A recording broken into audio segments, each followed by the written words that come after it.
تعرف إن في حشرة بإمكانها إنها تحولك لشخص نباتي في دقيقة واحدة؟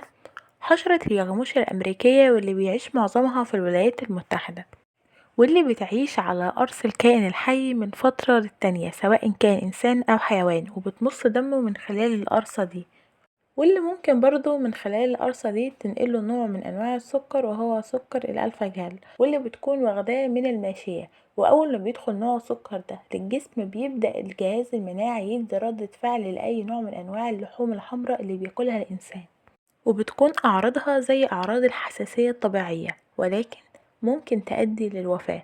ده غير ان في ناس كتيرة قوي اتصابوا بالحساسية دي وخفوا منها بعد فترة، وفي ناس كملت معاهم لبقية حياتهم. وعلى الرغم من انتشار الحشرة دي في الولايات المتحدة، إلا أن تم اكتشاف حالات مصابة بنفس الحساسية دي في استراليا وآسيا وأوروبا.